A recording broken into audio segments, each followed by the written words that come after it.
What is up, maniacs? I am Zach, and I am the Milly Maker Maniac. Welcome to our Week 9 player pool video. Appreciate you for joining. If you haven't done so already, please hit that subscribe button, and please like and comment. I love hearing from you guys in the comments.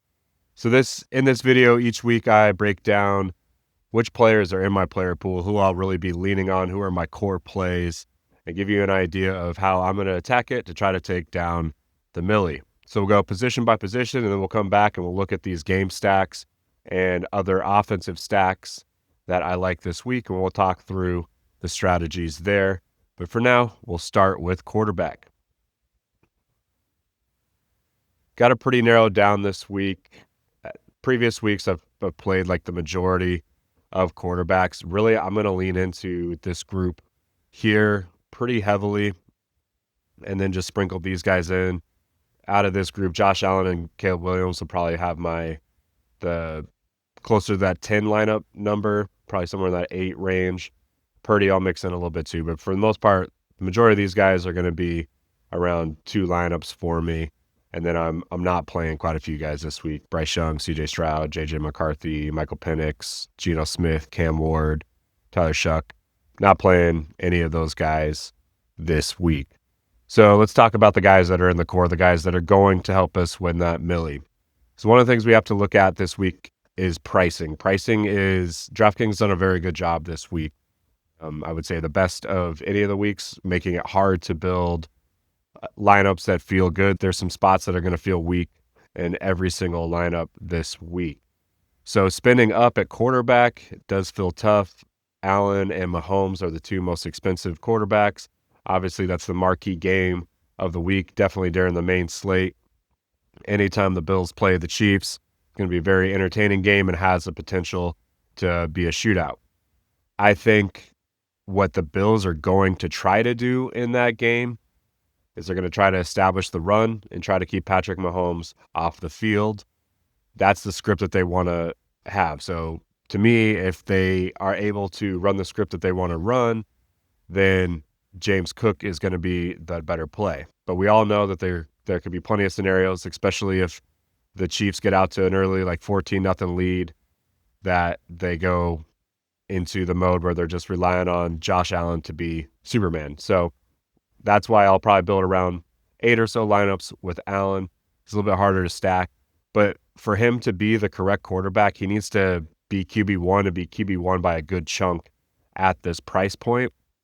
And I think their game plan going into it is not to have Josh Allen be the hero. I think they're going to try to establish the run game and then be in position where they can have some fourth quarter magic from Josh Allen, whether it's maintaining the lead or going and getting the lead, but keeping it close by establishing the run game early and throughout the game.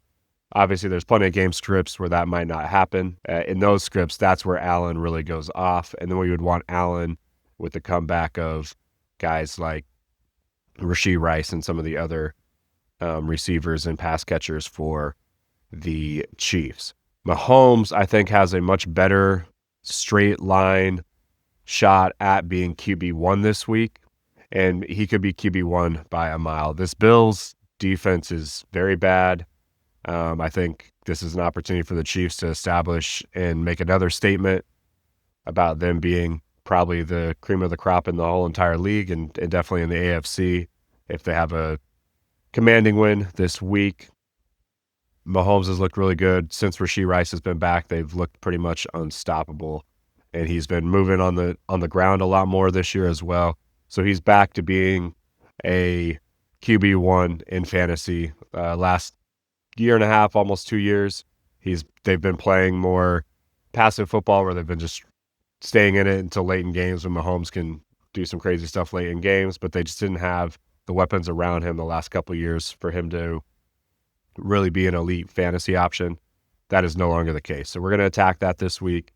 I like Mahomes and then the comeback of Cook, James Cook in that game. Obviously, Mahomes plus Rice, Mahomes plus Worthy, and even Kelsey are good options as well. So like Mahomes quite a bit this week. It is harder to build lineups with him being expensive. When we get to running back, we'll see that we're going to have to spend up at running back. We got Herbert here at 6,800. They've got a good matchup this week. They are playing the Tennessee Titans. Titans obviously don't have anything left on their defense. It doesn't look like Justin Simmons is going to play this week either. So I think the Chargers win, and the Chargers win pretty handily. It's a matter of, do they do it through the air or do they do it on the ground with Vidal? I'm going to play Herbert. I'll probably have about 10 lineups with. One thing that was really interesting in the snap shares last week, it was Gadsden and McConkey pretty much on the majority, on the field for the majority of pass plays and running the most routes. And then it was a very distant third to, well, QJ was on the field a lot, but he wasn't targeted. And then there was a big drop off to Keenan Allen. Trey Harris got a lot more work in the previous week. I think the best stacking partners with Herbert are McConkey and Gadsden moving forward until we see something different. It looks more like QJ's moved into more of that sacrificial X receiver role.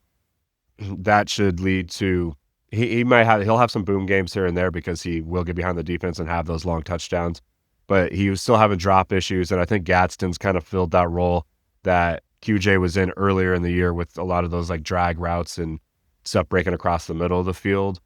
I think they just feel more comfortable and can depend more on Gadsden. And then Allen, I think that they're going to just, I didn't see anything about an injury. I was kind of surprised to see his snap share drop so much. I kind of think part of that is Trey Harris, just them wanting to get him more involved. He showed out well over the past few weeks. And when QJ was injured, he showed well. So I would expect that snap share to stay pretty similar. Therefore, Allen's kind of dropped down. It's pretty much going to be McConkey and Gadsden for me, a little QJ.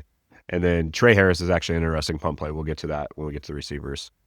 Drake May, this is a phenomenal matchup for him. It looks like they should just dominate the Falcons.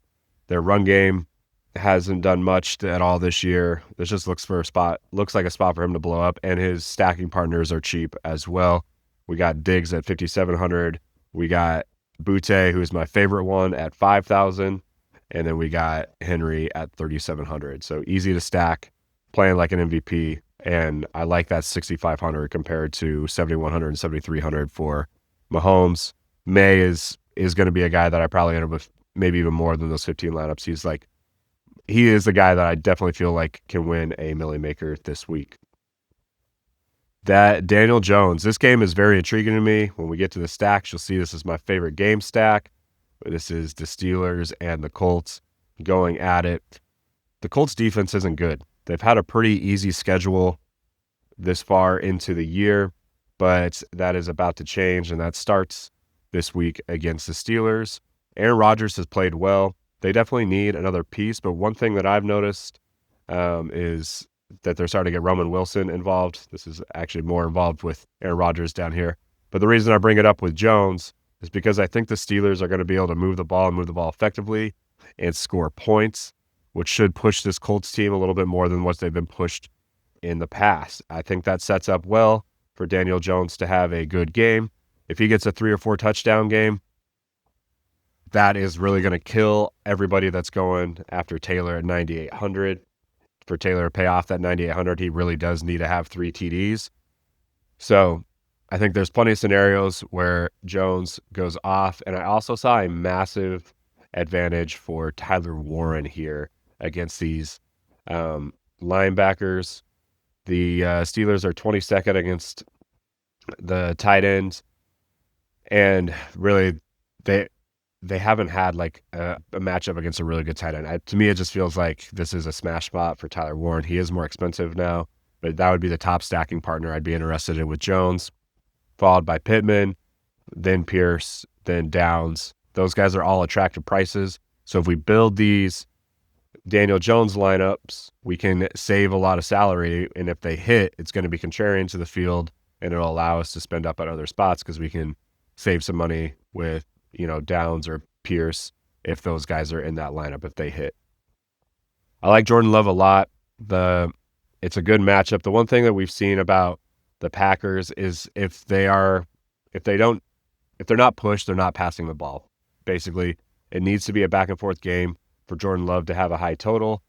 When they've hit the over, there's been the 2 games that he's thrown for over 300 yards, they've hit the game over. the game total, which means basically like the other team just needs to push them. So let's go over here, look at this matchup. They play Carolina. So it looks like it should just be the Packers dominating. And there is a route where I could see if they just lean on Dowdle and they just, hand him the ball 3 times on every new set of downs and see if he can get 3+ yards each time to get first downs. I could see this game being a little bit of back and forth, but beyond that, I don't see this passing game for the Panthers being able to push back. So I like Love, but I'm concerned on whether or not they're pushed enough to have him be great. I might actually move him into this. I'm actually going to, now that I talk through it, I'm going to move him over to my 2 to 10 plays and be somewhere around 8 lineups with my boy Love there. All right. My favorite stacking partner with Love is definitely Kraft. Again, there's another nice matchup for the tight end there. You have to pay up. He's at 5,700 now. But if Love goes off, I would expect Kraft to have another massive game. He had basically a 40-point game the other night on Monday night or Sunday Night Football. All right, over here, Jared Goff. I really like Goff at this price. It feels like the Lions are going to be able to win however they want to win. It's a matter of whether or not Gibbs and Montgomery get 2 or 3 touchdowns, or if Goff has 3 to 4 passing touchdowns. That's really the question. There's plenty of scenarios that play out where Goff does get those 3 to 4 passing touchdowns. Then I really like stacking him with Jameson Williams. And then this is also another really nice tight end matchup. It feels like Laporta could have a really nice day. Jamo's only at 4,800, so he's my preferred stacking partner. Obviously, Amon-Ra is his go-to guy at 8,300, I believe.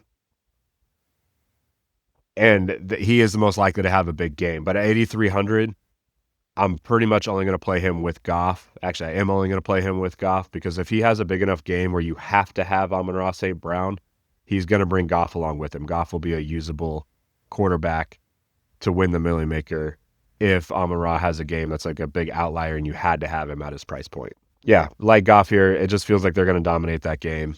If he gets 3 or 4 touchdowns, he could be a Milly Maker winning quarterback. Rodgers, I really like here. He's easy to stack with DK. They're playing the Colts, whose secondary is very banged up, and this defense really hasn't been tested. If we go over here and we look at their game log, like they played Tennessee, obviously. They only gave up 14 there. Against the Chargers, they gave up 24, but gave up a ton through the passing game. Arizona, they gave up 27 to Jacoby Brissett. Vegas, obviously, Vegas is trash, so they had a good game there.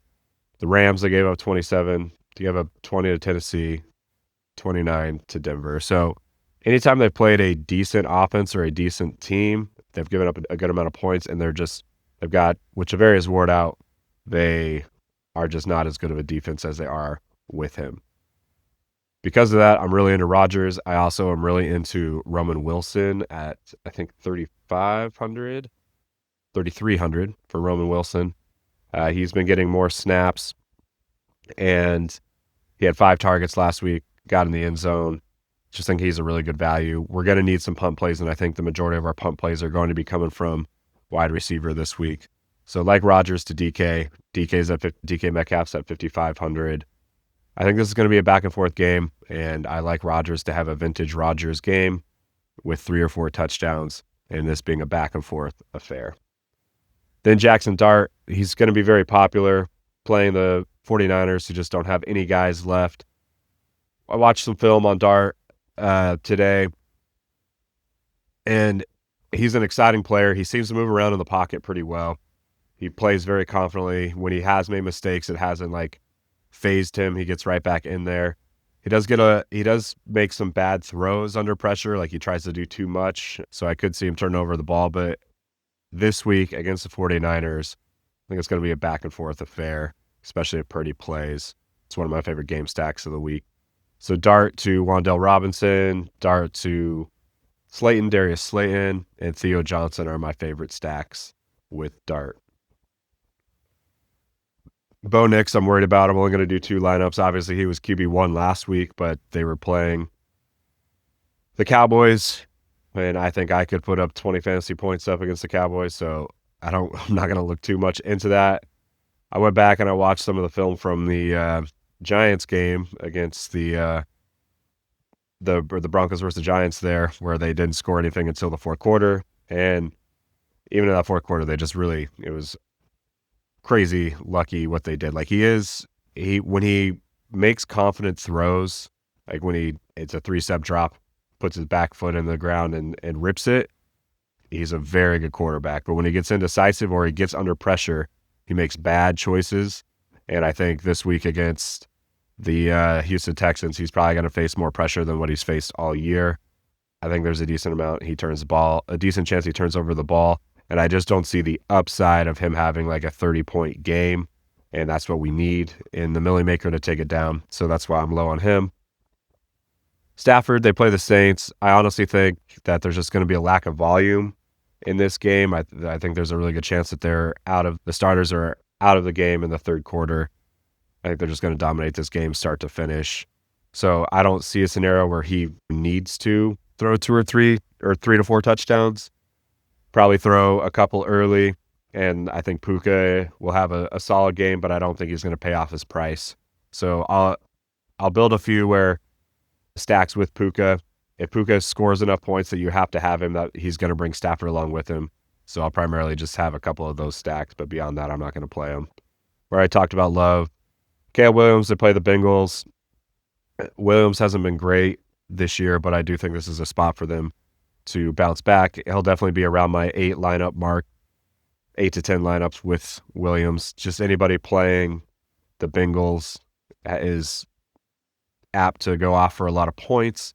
Thing I'm concerned about, though, in that game is Joe Flacco right underneath him. It's looking like he might not play. If he doesn't play, then I think it's just primarily going to be a DeAndre Swift game. Williams might have a nice game, like 200 yards and a couple touchdowns, but not enough to win a Milly Maker. If Flacco plays, then this game could go back and forth, and that really sets up where Williams could have a game that's needed and can help you win the Milly Maker. Again, Flacco, it's just all about health. We know who to stack him with. If he's healthy, we build 5 to 6 lineups with Chase and Higgins, and we can mix in a little Chase Brown in there too. If Purdy's playing, I like Purdy. It looks like Pearsall's going to be out, so he's got some cheap pieces to go with him. But I do think that this game could be a shootout. I like the Dart side of it. I think it's more likely that he is the higher scoring quarterback, but I'll still build some Purdy lineups. But I like Dart against McCaffrey, Dart against Kittle, or even Juwan Jennings. If Pearsall doesn't play at 4,300 is a great punt play. Trevor Lawrence coming off of the bye. Interested to see how Liam Cohen handles his first time as a head coach coming off of the bye.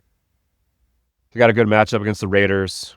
They could use this as an opportunity to get the passing game rolling. I also think it's an opportunity for the running game to get going.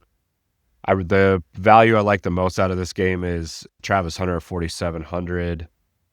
I'm not going to get so much Brian Thomas outside of my Lawrence stacks. He's at 6,200. So Lawrence will probably be like 4 to 5 lineups for me. I don't think it's likely that he is the guy you have to have this week, but it is possible in a good matchup. All right, let's jump over to running back. So the running back is kind of hard to navigate this week. In general, I would say no to a 9,800 running back, no matter who it is. But there is legitimately a shot that Jonathan Taylor could have like a 50-point week this week. The Steelers' run defense has been horrible. This is really like the first kind of playoff-ish test that the Colts have had, besides the Rams and the Broncos. And both of those defenses are much better. Where this one, I think, is going to be more of a shootout type environment where both teams are going to be moving the ball and scoring a lot of points. And Jonathan Taylor is going to be a big part of that. The question is, does he score 1 touchdown? If he scores 1 touchdown, this is a horrible, horrible pick because he's 9,800. If he scores 2 touchdowns, it could be an okay pick. Really, though, at 9,800, we need him to score 3 touchdowns. So I think he's going to have a big day, probably 150 yards, somewhere in that ballpark. And 1 to 3 touchdowns is pretty safe to say. But if he gets 1 touchdown, he's costing us the Milly Maker. He's not winning the Milly Maker for us. So I'll probably end up somewhere around like 15% of Taylor. What I'm going to do this week is I'm just going to play these guys in this range. I'm not going to get outside of this running back pool. These other guys I could see hitting. Kareem Hunt's the only one that if Pacheco plays, I might mix it a little bit because he's so cheap. But outside of that, I like these guys and I can see a story for these guys, but I'm not going to be playing them. I just wanted to mention them because I think if you guys are looking for other people to consider, these are people that I would throw into consideration, but I'm really going to narrow it down, and I'm just going to be with these guys this week. So Jonathan Taylor, I'm thinking about 10 to 15% is where I'll end up with him because of his price point. That 10 to 15%, I'm making a bet that he scores 50, basically. If he doesn't score 50, then I don't need him in my lineup. And this goes for, I think it's important to understand, this is to win a Milly Maker type tournament. If you're playing like small field or double ups or cash, like he has a really low floor and he can be really solid in that. But when I'm trying to win a Milly Maker, if he's not RB1 and RB1 by a good chunk, then it's a waste of salary and is preventing me from winning the Milly Maker. So those 10 to 15% of lineups that I am building, I'm building those as if he puts up a 50 spot. McCaffrey is in a great spot against this Giants defense. Their linebackers are really bad. McCaffrey's going to be able to take advantage of that in the passing game. And their D-line has been struggling against the run as well. So I think it's just setting up for a really good McCaffrey game and also a really good Kittle game. So I really like McCaffrey and Kittle coming out of that game. Again, at 8,800, he's got to be RB1 and RB1 pretty solidly to really be needed at this price point. So I probably won't get more than 20% McCaffrey. Most of the time, I'm not going to spend up at running back when they're at this price, but it's just too good of a spot for both of these guys to ignore. So I'll probably be about 20% McCaffrey, about 10 to 15% Taylor at the real spend up. And we'll talk about where I think the punt plays are. There's some punt plays at wide receiver and tight end that we can mix in. Unfortunately, we can't really punt at defense this week. So we've got to find salary when we build these lineups. And I think there are some ways to do it at wide receiver. Jahmyr Gibbs, just an absolute stud. When I'm looking at like the matchup grades of individual players, the O-line versus the defensive line of the Vikings is just like screaming to run behind Penei Sewell. And yeah, it just looks like an absolutely massive spot for Jahmyr Gibbs. The problem is that could also be a massive spot for David Montgomery. But I can see Gibbs having 2 or 3 really long touchdowns in this game. I'll probably be around 20% on Gibbs as well. So probably one of these 3 running backs and probably roughly half of my lineups is probably how it will play out. I'd like to stay in this range. This range is I feel better about because if these guys hit, if 2 or 3 of these guys are in the top 5 and at least close to the number that these guys put up, this is a much better value on the week, and it makes it easier to build a winning lineup. James Cook, we've talked about, but they're going to try to establish the run. That's their game plan coming into it. He's looked extremely explosive this year. I think they're going to try to lean on him and try to keep Mahomes off the field by running the football and run the football effectively. So I like James Cook a lot. I love Cook in my Patrick Mahomes stacks. I like stacking that game in that manner. Kamani Vidal, he's been solid since he's been RB1. You can see 22 and a 25-point game. Didn't do much against Indy, but this looks like a good spot for him. I think he could definitely score 25 plus. At 6,300, that is intriguing. I really like DeAndre Swift here. He's been on the injury report every week, but I would expect him to play against this Bengals defense. Like, somebody's going to score a lot of fantasy points, whether it's Williams and Odunze. I think the two most likely guys are DeAndre Swift and Rome Odunze. I like that stack, actually, of Swift and Odunze. It's easy to mix in with other game stacks and just have that stack coming out of it. I like Jaylen Warren a lot too out of that Colts and Steelers game. He's getting the vast majority of the work, and he's putting up good numbers. He just hasn't gotten in the end zone. He's only scored once this year. If he were to score once or twice, though, then that's where that big number comes from. And then Tyrone Tracy with Cam Scatterboo out playing this San Francisco 49ers defense that is really banged up, and they really don't have anybody left. It's just a bunch of average to below average guys left on defense. And I think they're going to move the ball on them, whether it's through the air or on the ground.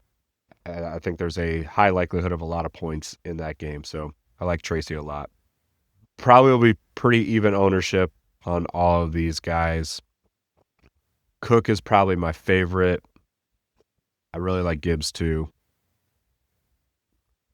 Yeah, in this range, I really like Swift as well. Like I said, I'll pretty much be even across the board on these guys. Bijan had a really tough week last week. That offense just looks non-functional. He obviously could break a big one, but I just don't think the upside is there this week at 8,700. He'll probably score around 20 points, but at 8,700, it's not a good play. Jacobs, I think he could be one that hurts us for sure, but they seem to be splitting his carries, and if they get out to a big lead, which I think they likely are, they've been mixing in Emmanuel Wilson enough that it limits his upside. Kyrie Williams, again, I think that they get up big and Corum probably gets a quarter or so. So I just don't see the upside with how that plays out.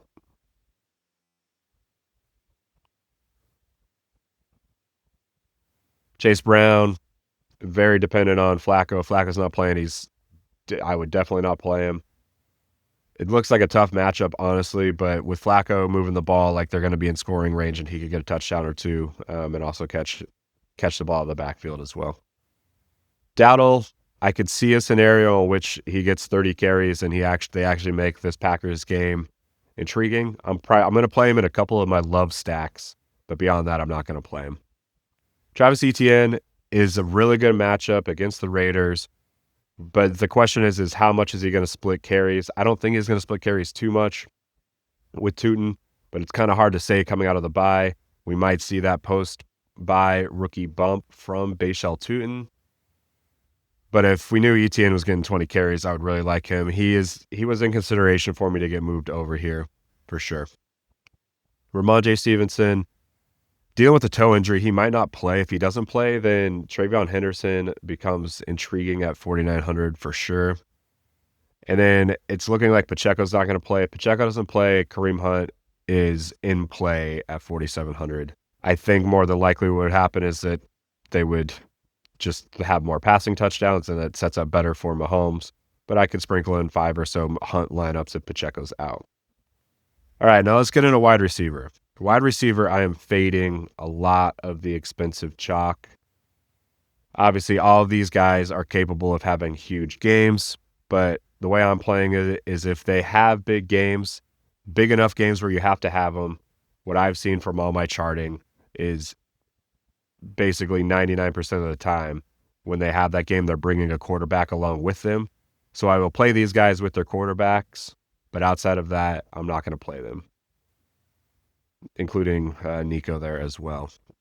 I just think the people, again, I'm doing the same thing here where I'm only playing this group. I take that back. I'm primarily playing this group. There are a few guys in this punt range that I'll be playing, and I'll only play these guys if I get to the end and in my flex spot, it fits for one of these guys to go in. I like all these guys, but I think there's just better options in that range, and I really like this 6K and under range this week.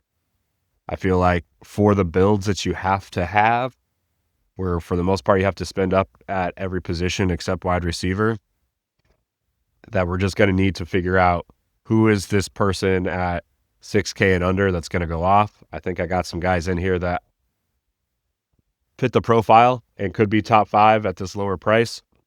We tend to see 4 or 5 guys every week at receiver in the top 10 at 6K or less. So last week we had 4,200, 5,600, 57, 51, 37, 57, 48, 34, 33. Like we had This is the one that receiver is the hardest one to predict. So we can lean into that a little bit this week. I think I've got some good spots that I really like that we'll talk through. But that's my reasoning behind wanting to go cheaper at receiver, because almost every week, sub 6K is there at the top. There's plenty of weeks where the expensive guys do go off. But if I go back to, let's see, I think it was week 5 that Puka went crazy. Maybe it was week 3. It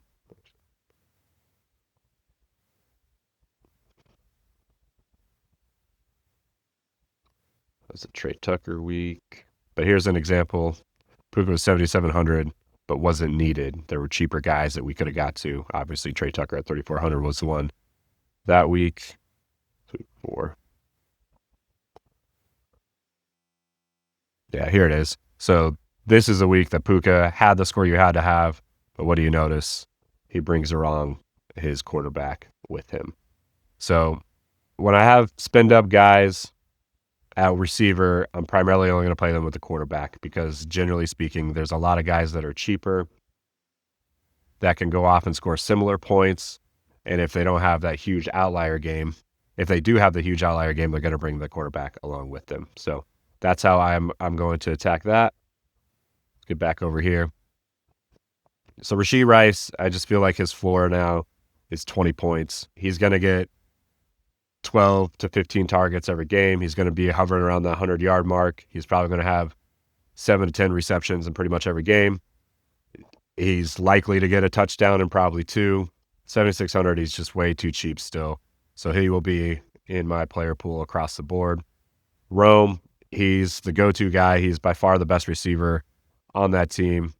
DJ Moore is athletic, but it just doesn't feel like he has a good feel for the offense or doesn't seem to sit down and zone in appropriate spots, and he's kind of making it hard on Caleb Williams. So Odunze is the go-to guy there. I like him at 6,600 against that really bad Bengals defense. Ladd seems to be the go-to guy now for the Chargers. I like him at 6K. Worthy's going to get overlooked. A lot of people are going to be on Rashee Rice. Worthy's been on the field and been running just as many routes as Rice. This could be that big game where the Bills they're going to have to use extra resources to shut down Rice, especially with their bad linebacker play because he's working across the middle of the field a lot. That could pull some coverage and leave some big shots for Worthy to have a big game. I like Worthy a lot at 5,600. I think he's going to be overlooked, and I think there is potential for a really big game for him. He's a guy that could have 3 or 4 catches but still score 30 because he has 2 plays over 60 yards that are touchdowns. He's just an explosive guy. I think he's becoming just a better overall receiver, and they're going to have to put a lot of focus on Rice. I don't think they're going to be able to stop Rice regardless, but they're going to try to, and that's going to open up stuff for Worthy. DK Metcalf against that banged-up secondary of the Colts like a lot. Khalil Shakir is the go-to guy in that Bills game for me. I think he's the most likely to score 25+. He primarily is a possession receiver. Like, we need him to get into the end zone to really pay off, but I think there's potential for that in that game that's likely to go back and forth. Late in games, he's a guy that Allen can count on, and we want to lean into that. Dobbs is leading routes for the Packers by a long shot. Of the Packers receivers, he's the guy that I would want to get to the most. Wan'Dale Robinson, he's the go-to guy now with all the injuries in this good matchup against the 49ers. I believe in Dart this week, and if I believe in Dart, then I need to believe in Wan'Dale Robinson, and I also am into Darius Slayton as well. I will mix in these guys in this range quite a bit as well. Like, I think out of this group, the 4,600 and under, and then over here, we'll say 5,100 and under. Like, I'm going to have to live in that zone because of just pricing this week. But I'm confident that there's 4 guys that come out of this range in the top 10. It's just a matter of, like, do we get 2 of those guys in the same lineup that matches up with the other stacks? That's really what we're going to have to try to find. And I think these are the guys that are most likely to do it. Kayshon Boutte, he's way underpriced for what he's done the last few weeks. He's shown that he is a good receiver in all phases, and it feels like he's building more and more rapport with Drake May. This looks like a smash spot for Drake May. That number 3 ranking is very overrated. Like, it's very skewed. They haven't played an offense as good as the Patriots yet this year. Besides the Bills, they did shut down the Bills, but that was kind of a weird flow of a game. But yeah, I think the Falcons just got beat up by the Dolphins. Like, I'm not worried about the Falcons at all. And you can see Booty, he's had a game of 16, 13, and 26. He's getting those deep balls. If he gets 2 touchdowns like he did against New Orleans, he definitely pays off that price at $5K. So I like Booty a lot. Next one is JMO. Obviously, JMO's burned us a few times this year. But they didn't pay him $80 million to do nothing. 4,800. If he gets us a 20 spot or even an 18 spot, like, he's usable. He can still be a part of us winning the Milly. At that number, he's coming off a game where he got 0 targets, 0 receptions. Coming off the bye, I think they're going to address that. I think there's going to be a lot of play action opportunities in this game where they take those deep shots. I feel like this offensive line is going to be able to hold up well against this pass rush that's lacking for the Vikings. So give me some JMO this week. I'm not giving up on him. They didn't pay him $80 million to not catch the football. He's going to have some opportunities to score. Travis Hunter had a big game before they went into the bye. I think they're going to try to lean into it more. From what I've seen, I kind of think that Liam Cohen is just going to recognize that the guy that he needs to make, that is going to go up and make contested catches and they can count on in big situations, is Travis Hunter. It's not Brian Thomas Jr. I think Brian Thomas Jr. has shown that he does indeed not have the dog in him. Maybe I'm wrong, but just what I'm seeing is it looks like he is pulling up on routes going across the middle. Seems like he's coming off the field with any sort of like little injury type thing. Like, it just feels like Travis Hunter is where they're going to need to focus their efforts coming off the bye. I think they're going to have more plays drawn up for him. He's got big game upside at 4,700. That's what we're looking for in these punt plays. There are guys that, like JMO and Travis Hunter and Booty, that are all capable of having multiple touchdown games. All these guys are capable of that. Juwan Jennings I like a lot down here at 4,300. If Purdy plays and Pearsall doesn't, which is how it's trending right now, Jennings is a huge value at 4,300. Kendrick Bourne has been kind of like a go-to guy for Mac Jones, but Juwan Jennings is Brock Purdy's like comfort zone. And I think that they would, I would be surprised if he doesn't have like a 15-point game at 4,300. That would more than suffice. Like, that's 6 catches for 80 yards, somewhere in that range. And then if he gets in the end zone, then he really pays off. But he's going to get some work. He's going to get some targets if Pearsall's out at 4,300. He's the exact archetype of receiver we're looking for to punt with right there, that can have a big game for us and win a Milly Maker for us. DK has been doing a lot better over the last few weeks. He seems to be becoming Ward's go-to guy. Had back-to-back weeks at 16 at 3,900. Pays off for us. We could take a 16 spot. 8 targets last week, 7 for 93. Yeah, against the Chargers defense isn't anything special. They're good, but if anybody's going to score for the Titans, I think DK is probably the most likely to do so. So I like mixing him in there at 3,900. And then Roman Wilson. Seemed like watching the game last week that Rodgers was starting to feel more comfortable with Roman Wilson, throwing to him in some bigger spots. He only had 5 targets, but 4 for 74 and a touchdown. At 3,300, we would take that all day.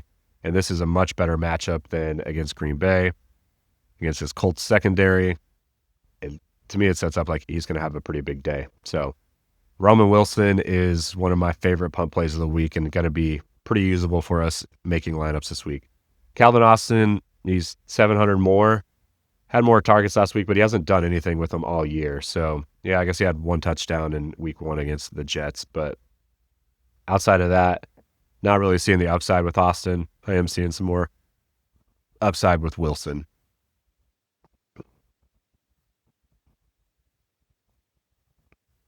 We'll just quickly talk through. I like London, but at 6,400, there's just better options over here. Same with Thomas. There's better options over here. Higgins, I primarily will just build in my stacks with Flacco. He was close to getting moved over here, but really concerned about Flacco's health. If he's playing, we might mix in more Higgins. Pittman is really solid at 5,900, but this week I just think that these guys are better, 6K, and then these guys are better options. Really, DK, I like better there. These two are hard. These two are ones that I might need to move over. I like Addison, but I just think that the Lions are just going to eat up McCarthy, and I don't really see them moving much. There is an advantage for him against the second corner for the Lions, but I just don't think that McCarthy's going to have any time to get him the ball. Concerned about that. I like Diggs, but I like Booty better. I think he's just more in line to get the bigger game. I like Pierce and Downs as well as Coleman. I like this range. Like I like all four of these guys actually here. So I'll be mixing up the punt plays quite a bit. It's hard because I think that there's a good amount of solid guys in here. I think JMO, Hunter, and Jennings are more likely to have the big games, but it's not like these guys could also do it. These guys are all capable of having long touchdowns or 2 touchdown games. So want to be aware of these guys as well. A.O. Manor, I think DK is a better play, but he's also in consideration at 3,800. Trey Harris had the same amount of routes last week as Keenan Allen at 3,500. We can sneak that in a little bit. Then Elijah Moore, he was on the field a lot more than I thought last week and ran the third most routes on the team. So in a game that could be a shootout, Elijah Moore at 3,100 could be sneaky. If he got in the end zone, he has 30 yards, then your 3x your salary right there could be usable. Really, we want him to get to like 15 or so, but let's go over here and find this.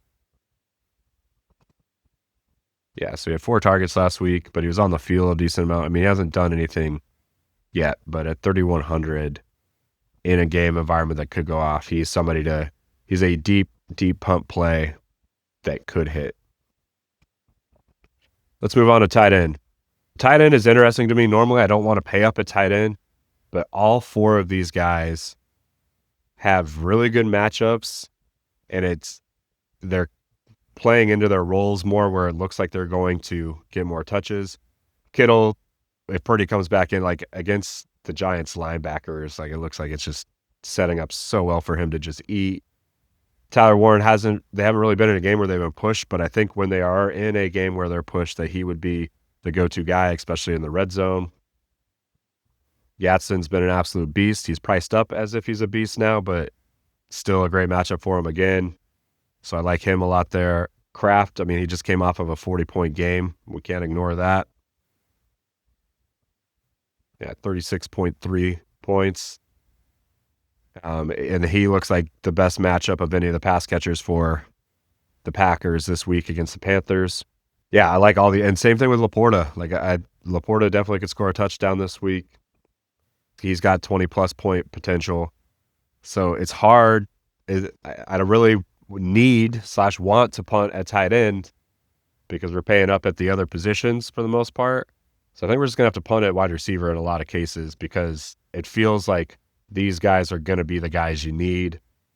It feels like there is going to be 1 or 2 guys that have 25-plus point weeks at tight end, and that tends to be an outlier. There's generally a pretty big gap between 25 points and then tight end 3 and 4 if somebody hits that threshold. So I don't want to miss out on that. So I'm going to pretty much mix these guys in pretty evenly. The punt plays I like, Theo Johnson against the San Francisco 49ers. I really like Dart. He's got limited pass catchers. Theo Johnson would be, I would say, his number 2 option, the number 2 most likely to score a touchdown as well.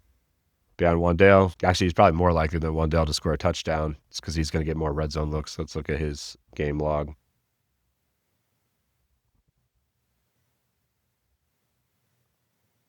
4 touchdowns. Been targeted pretty heavily week in and week out. Obviously capable of a 20-point game. 3,500, he's underpriced. And then Colson Loveland. The best place to become a good tight end is against the Bengals defense. Looks like Cole Kmet will probably be back this week, so that limits the upside maybe a little bit. But I feel like Ben Johnson has a good strategy behind wanting to use this game to get guys going and help build confidence, both with Caleb Williams and I think with Colston Loveland. It just seems like a huge matchup advantage. So I like Loveland a lot. He is my go-to punt tight end. So these are guys I'm playing.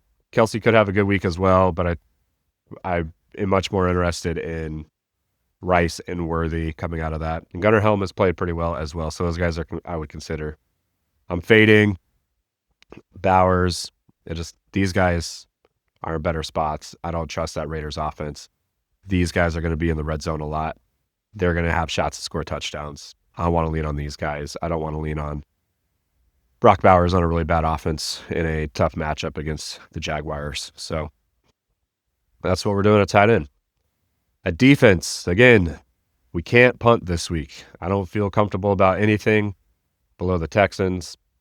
My favorite two are the Rams and the Lions. That's where the spreadsheet says we need to be. Obviously, it's hard to get there at 3,700 and 3,900, but we're going to try to get there as much as possible.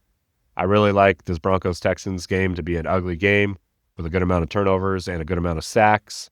So I like the Texans and I like the Broncos. I'm going to try to be around 25% with all four of these defenses. If you're not playing those defenses, other ones that I would consider would be the Packers, Chargers, Patriots, Jaguars, and Bears. Especially the Bears if Flacco doesn't play. If Flacco plays, I'm less intrigued in the Bears. But if Browning plays, I see a lot of sacks and I see a lot of turnovers for the Bears. If Flacco's not playing, I would move the Bears over here to my core plays as well. But again, you'll see there's nobody to punt with there. There's nobody to punt with, so pricing is tight this week. It is tight, but I feel like we got to spend up here. Primarily, I think the punts are going to happen at wide receiver for us to build the lineups that we like. Let's jump over here to stacks. My favorite games to stack this week are the Steelers and the Colts. Really like that game. I like Rodgers plus Metcalf and Wilson, or Warren plus Metcalf, or Warren plus Wilson as well. And then I take that with Jonathan Taylor and Tyler Warren are the big stacks. This is a tier break for me, so I like these guys, but I don't like them nearly as much as I like Warren. Jones to Warren, it'll be my favorite stack with him. My double stacks will probably include Warren, so it'd probably be Warren plus Pittman, Warren plus Pierce, Warren plus Downs. But Jonathan Taylor plus a pass catcher has hit many weeks in a row. Jonathan Taylor plus Tyler Warren is tight end 5. Pittman tight end 9, or wide receiver 9. Jonathan Taylor plus Michael Pittman. I think he was number 12 that week. Last week, Jonathan Taylor plus Michael Pittman. So Jonathan Taylor plus a pass catcher has been up there a lot. It's just expensive and hard to get to this week, but it's good to recognize that. The next game I love is the 49ers and the Giants. I like Dart plus Wandale or Slayton or Johnson. That's where I want to do the bring back of McCaffrey, cheaper bringbacks of Kittle and Jennings if Pearsall doesn't play. Purdy is a lower tier to me than McCaffrey plus one of these guys, but I will still play some Purdy lineups. But really the guy that I like the most out of the Giants is Jackson Dart. So that'll be how I primarily attack this game. Jackson Dart plus a pass catcher versus Christian McCaffrey and a pass catcher over here. Then we got the marquee game. I think this is going to be the most popular game of the week. It is harder to stack. I think there's plenty of scenarios where this game doesn't go off, so it's why I have it ranked third among my game stacks, because I do think that the Bills' game plan is to try to run the ball and keep Mahomes off the field as much as possible. I feel like there's a chance that the Bills don't stop the Chiefs at all in this game, that they score points on every single drive and most likely touchdowns. But it's just a matter of how many drives do they get. So I like Mahomes. Plus Rice, and then, or the double stacks, I like Rice plus either Worthy or Kelsey. And then my favorite comeback is James Cook. I just think, like, if this is a game where there's a lot of points and Mahomes is the side you need, then Cook is the guy on the other side that's having a lot of success. If it's not Mahomes and it's Josh Allen, then I still like Rice as the core comeback on the other side, but then it's Allen plus one of his pass catchers Shakir and Coleman would be the top two, with Shakir having the edge. But Coleman at 4,500 is very intriguing. On paper, it looks like the Chiefs should dominate this game, but it's in Buffalo. You've got the reigning MVP, who, the Chiefs are his arch nemesis. He seems to rise to the occasion. I could see plenty of scenarios where Allen goes off and carries them. Then just my favorite offenses to stack, the Patriots. So to me, it's May plus a pass catcher. These are all going to be single stacks. I'm not really going to do double stacks with May, but my favorite one is May and Booty. I'll probably build somewhere in the range of 7 to 8 lineups that are revolving around May to Booty. Out of the Lions game, I really like the Lions to just dominate that game. I like Gibbs plus a pass catcher. My favorite 2 pass catchers to go with are Gibbs plus Williams or Gibbs plus Laporta. If I'm playing Goff, that's when I'm playing Amon-Ra St. Brown. In double stacks, you can bring in all 3 of these guys with Gibbs, Williams, and Laporta plus Brown. Out of the Bears game, my favorite stack is Swift and Odunze. Those are the guys that I like the most out of that game. But when I have my tier breakdown here, if I'm playing Williams, the double stack I would add on to Odunze would be Loveland first, followed by DJ Moore. I really like the Chargers this week. I like Herbert plus McConkey and or Gadsden. Those are the 2 core guys. Say if I'm not playing Herbert, I like Vidal plus McConkey or Gadsden as a fun stack as well. And then I would mix in Allen, QJ, and Trey Harris just in Herbert lineups. But primarily, it'll be these 4 guys are the guys that I'm really going to be building with. And for the Packers, to me, it's Love plus Kraft, and then I'll mix in a little Dobbs, but the favorite stack is Love plus Kraft. Let's go over and build a lineup, and we can get out of here. So the guy that I think is most likely to be QB1 this week is Drake May. So we're going to build a Drake May to Booty lineup here to start. Then I want to get a little bit of a game stack out of that Bills game.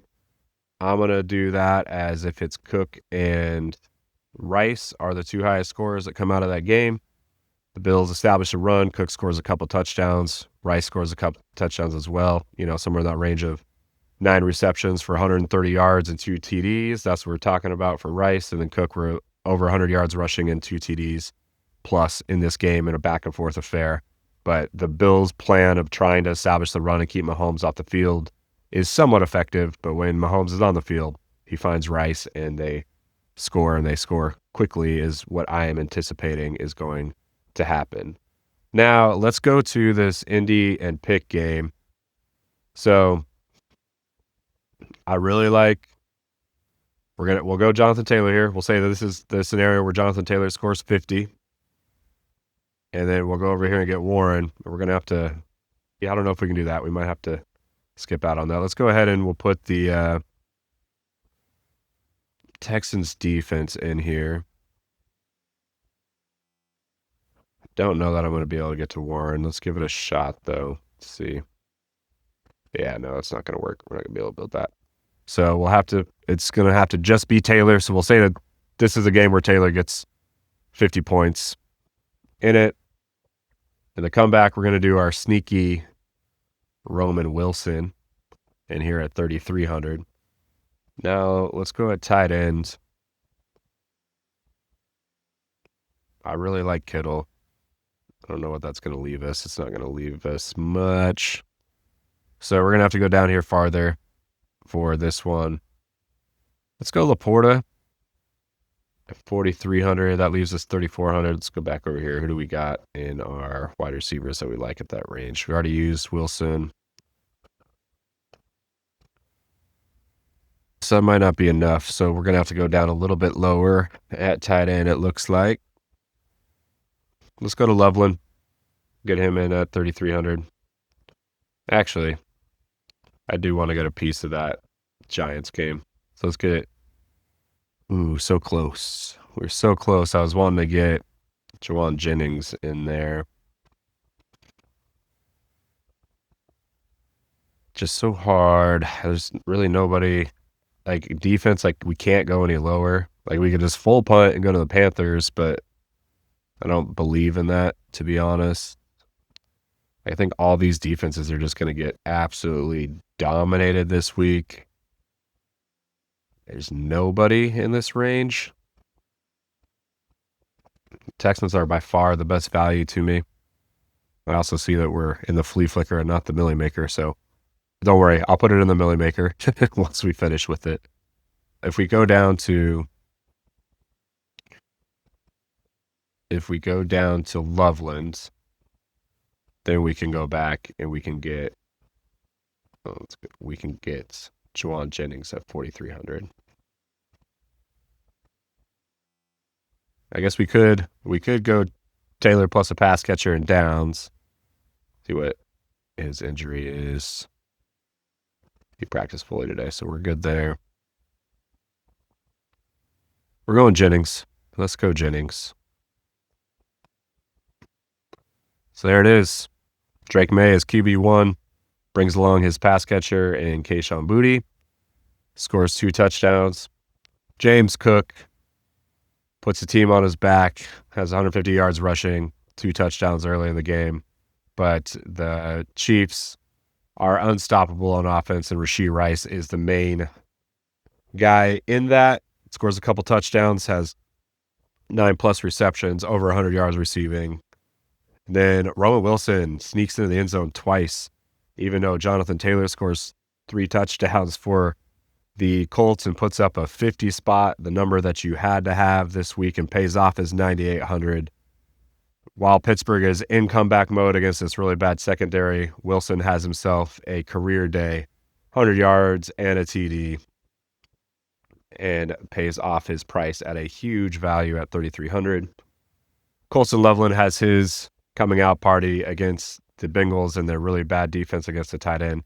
He scores 2 TDs. And Juwan Jennings welcomes Brock Purdy back, has 7 catches, 80 yards, 2 TDs against the New York Giants.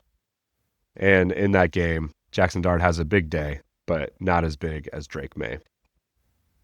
All right, my friends, there it is. There's $1 million. I'll go put this into the Milly Maker once I sign off here. I appreciate y'all tuning in.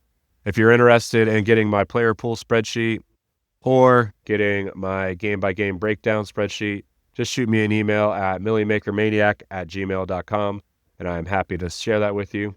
Appreciate y'all for tuning in. Good luck this week, and I look forward to celebrating the $1 million with you all on Monday. Thanks, my friends. Have a great day.